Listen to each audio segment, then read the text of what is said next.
everybody underestimates just how important hormones are when it comes to your skin.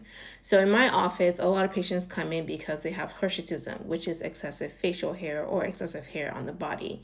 And a lot of times that also comes with acne. So hirsutism and acne together are going to be caused by increases in androgens, which tend to be male-driven hormones, okay?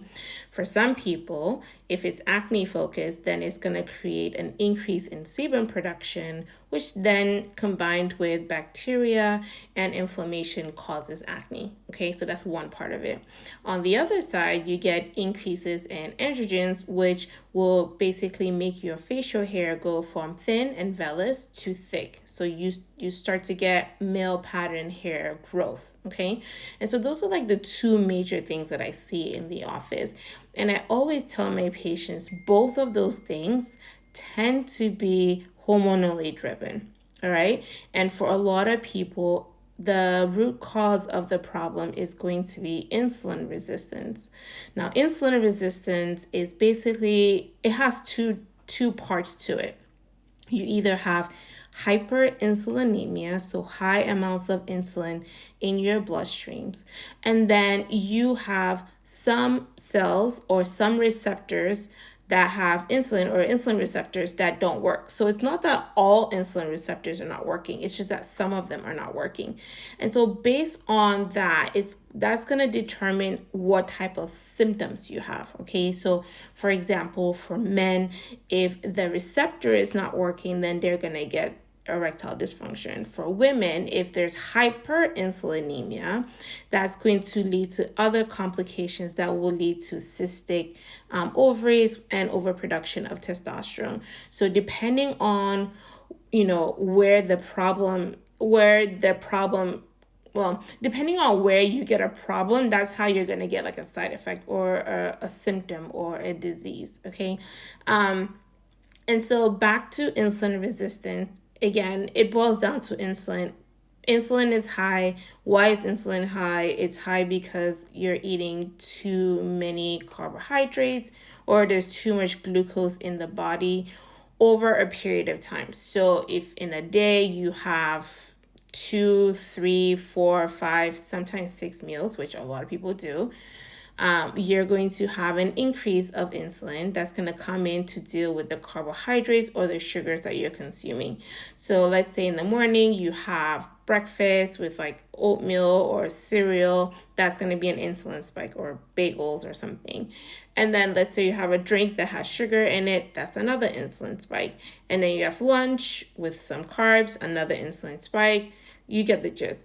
And so if you do this, and that includes snacking, drinks, juices, juicing, all of it, okay? Once you are constantly taking in forms of glucose, so carbohydrates, fructose, things like that, you get a high amount of insulin in your bloodstreams, okay? High insulin over a period of time is going to lead to hyperinsulinemia. And so whenever I'm talking to my patients about like how they're going to improve their acne or how they're going to improve their facial hair, the key is always going to be keeping insulin low. And that's where being on a lower carbohydrate diet is going to be important, because for a lot of these patients, like they have been doing this for a period of time and it has led to these consequences. Okay, for some it can even lead to like prediabetes or diabetes, and that's like the end result that we don't want, right?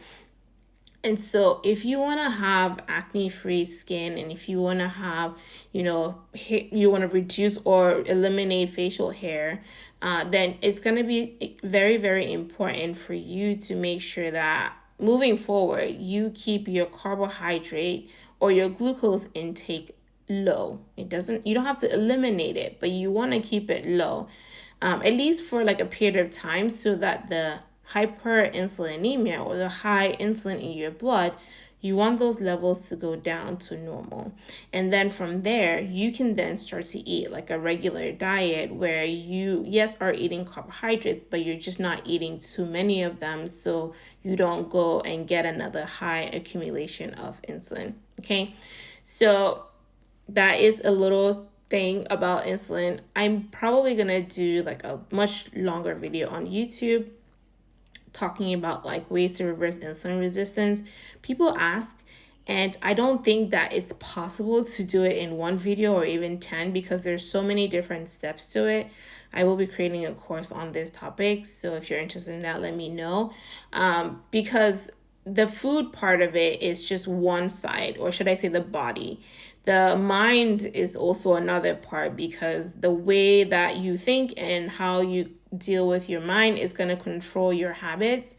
And that's the part that people don't talk too much about and needs to be tackled. So I could talk all day about like the biology or the physiology of insulin resistance and what you need to do. But if your mind isn't in there, if you don't have the right mindset for the lifestyle that you need to take to reverse insulin resistance, then you're not going to get the results that you want, because it's very difficult to do the actions without changing the mind, because you will then eventually revert back to the mind, and the actions will just fall down the wayside. Anyways, that's just a little spiel for today. If you're interested, send me a DM on Instagram. Yeah, but a course is coming because I'm working on it, and it is very massive, and I think it's worth it. So for those who are interested in a complete lifestyle change, both body and mind, so that they can be healthy in the future, let me know. Send me a message.